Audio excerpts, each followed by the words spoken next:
क्या करोगे तो मुझे? डॉक्टर जाकिर नाइक नहीं हूं कि इंडिया छोड़ के भाग के मलेशिया में पनाह ले लूं।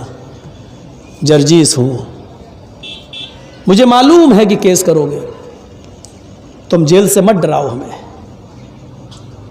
जिस शख्स ने जेल को अपनी ससुराल मान लिया हो वो क्या डरेगा?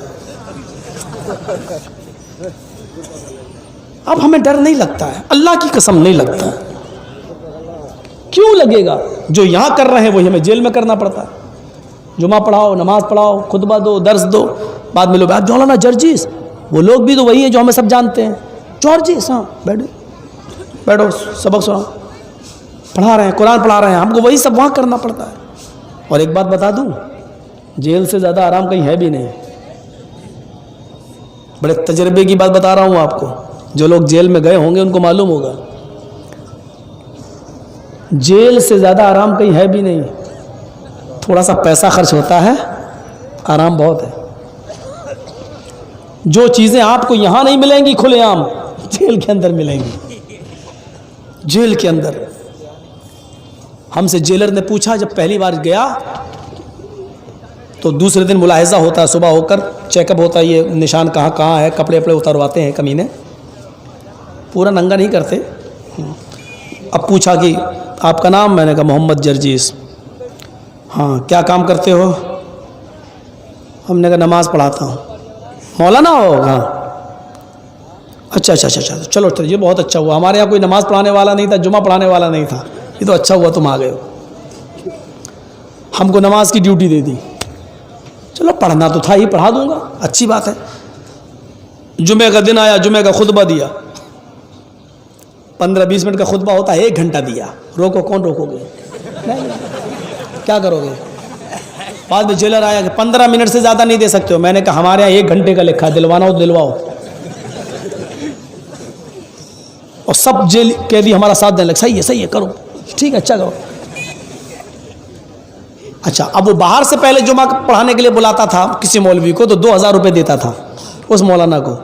लेकिन जब हम पहुंच गए तो हमने उसको कह दिया हमें पैसा नहीं चाहिए, बस 2000 रुपये आप ही रखिए। तो वो और हमसे खुश हो गया। 1 महीने में 8000 बच रहा है, 2000 रुपये जुमे का 8000 बच रहा है, वो जेलर की जेब में जा रहा है, तो कितना खुश होगा। अब जो भी हमारी शिकायत लेके जाता था, कोई कह दिया थी ये ऊपर नियत बांधता है, आमीन बोलता है, हम इसके पीछे नमाज नहीं पढ़ते। अब तेरा मौलवी कहाँ से लेके आऊँ? जो आया है उसी के पीछे पढ़ जाए। और नहीं पढ़ना है तो अपने मौलवी से कहो कि अपनी बीवी को मार के आओ, फिर जेल में चलो। अब हमारा सपोर्ट करने लगा। बेहतरीन चाय सुबह बन के आती थी मक्खन ब्रेड के साथ, जेलर जो वही हमको भेजता था, लीजिए मौलाना साहब।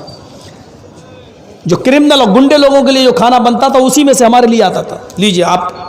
क्यों आता था? हमने कहा ना बहुत आराम भी है, बहुत। हाँ, बस थोड़ा सा कैद है, पिंजड़ा चाहे सोने का हो, पिंजड़ा पिंजड़ा ही होता है। बस ये है कि एक महदूद दायरा होता है उसके अंदर, तो अब डर नहीं लगता।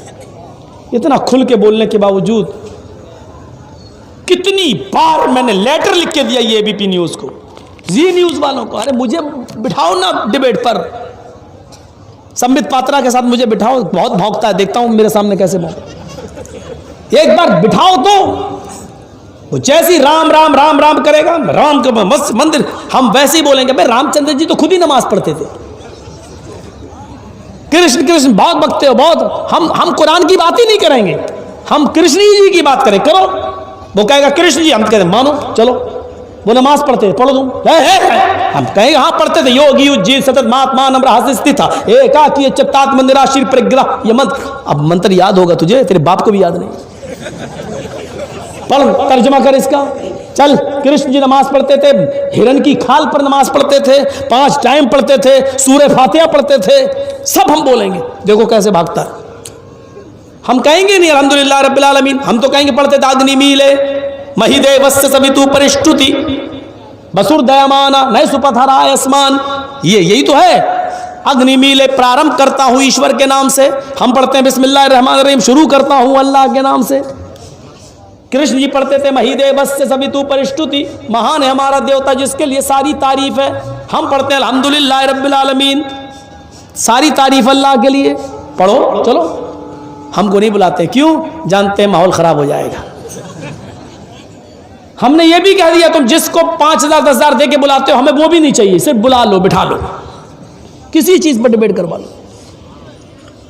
मोदी जी ने क्या अच्छे काम करे उस पर भी डिबेट करवा लो, हम बताएंगे कितने अच्छे अच्छे काम हुए हैं। किसी एक पर तो डिबेट कह के थक गए, बोले नहीं हमारे कुछ खास लोग हैं वही आते हैं। वो खास लोग हैं ना, वो तुम्हारी पालतू हैं, हड्डी जो डाली जाती है। देख रहे हो ना बाबरी मस्जिद का 5 एकड़ जमीन इनको दे दो अयोध्या में। अभी जमीन दी नहीं है गवर्नमेंट ने, योगी के पास अभी हड्डी फेंकी नहीं है, कुत्ते पहले पहुंच गए लेने के लिए। उन कुत्तों की फोटो आए थे फेसबुक पे, देखा आपने? ऊंची ऊंची टोपी लगा के कुतुब मीनार जैसी पहुंच गए, 5 एकड़ जमीन हमें दे दो, स्कूल बनाएंगे। ये हड्डी डाली नहीं है, कुत्ते पहले पहुंच गए। मेरे ऊपर ऑब्जेक्शन किया, केस करने की कोशिश की इन्होंने, हमें कुत्ता कहा। हमने कहा हमने नाम ही नहीं लिया, हमने नाम ही नहीं लिया। एक बार कोर्ट में हमारे ऊपर यही मुकदमा चल गया। इन्होंने कहा कि मैंने एक बार कह दिया था कि सबसे बड़ा झूठा प्रधानमंत्री ये है।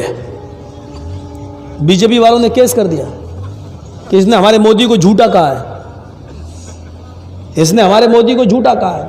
कटघरे में खड़ा होना पड़ा। जज ने कहा तुम्हारी कैसेट है, वीडियो है, तुम बोले हो, तुमने ये जुमला बोला है? मैंने कहा जज साहब मैंने बोला है।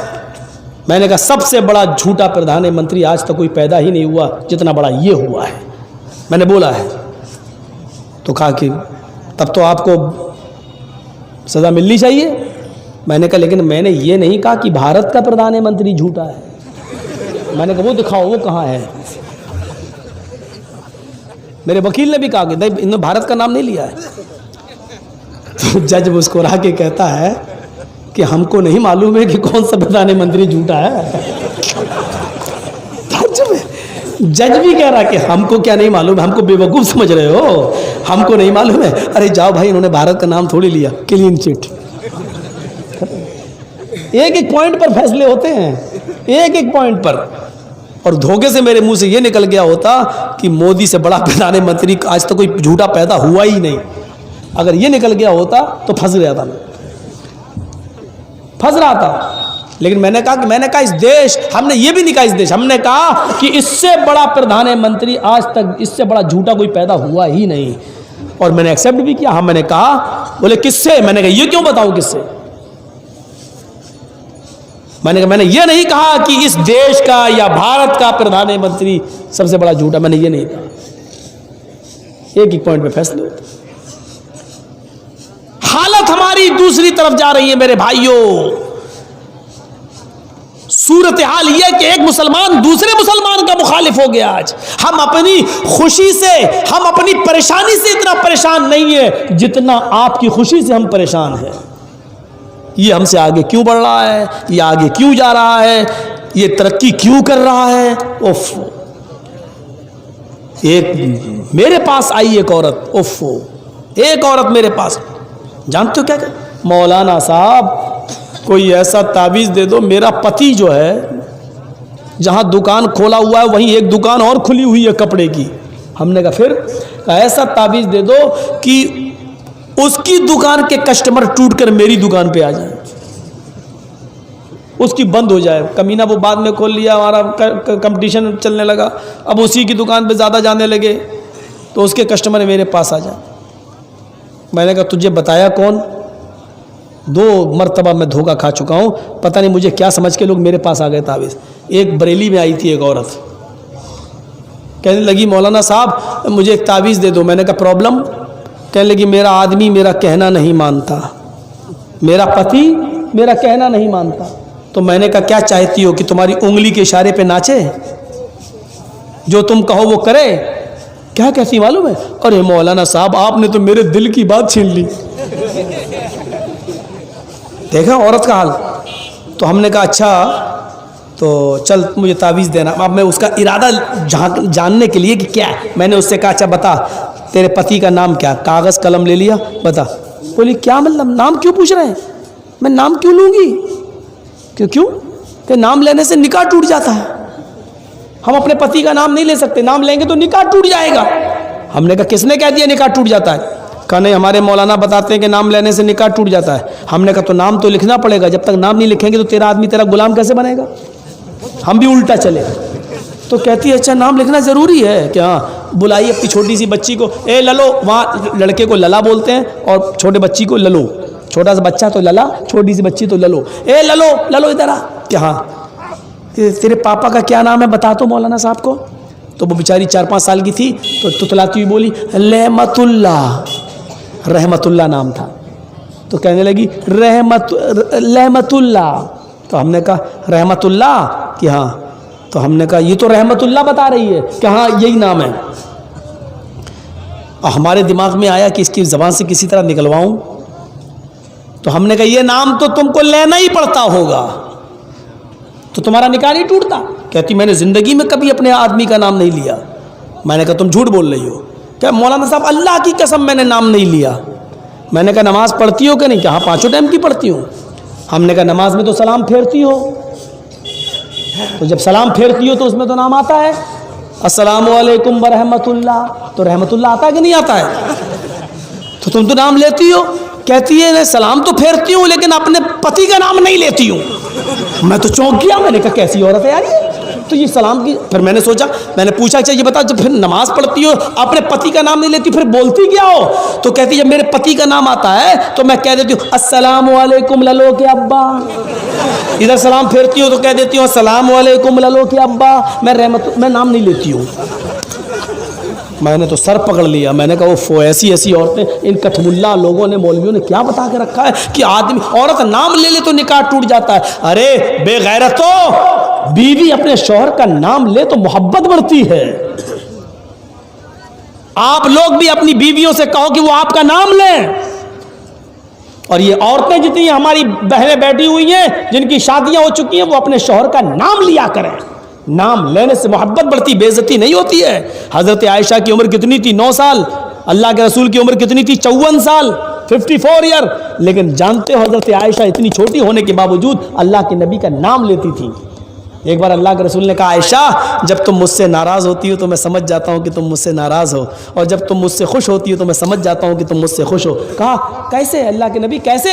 कहा आयशा जब तुम मुझसे नाराज़ होती हो, रूठी हुई होती हो तो कहती हो इब्राहिम के रब की कसम। क्या कहती हो? इब्राहिम के रब की कसम।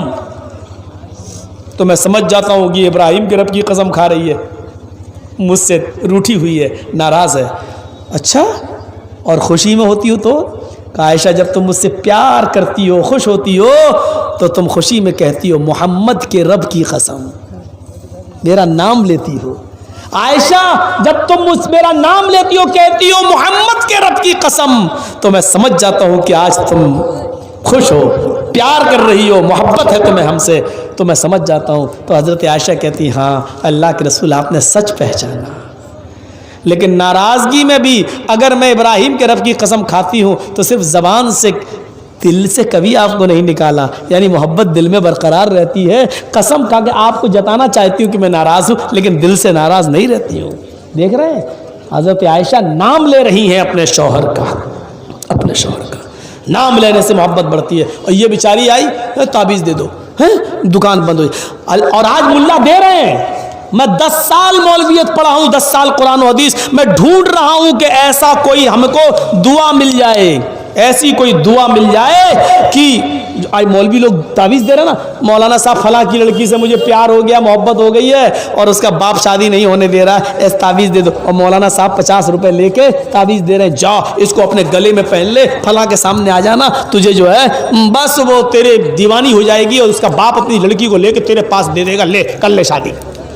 है मौलवी डर ताबीज़ देने से, कहीं कल वो तेरी लड़की से ही प्यार न कर बैठे, फिर देखें तू ताबीज़ देता है कि नहीं देता है।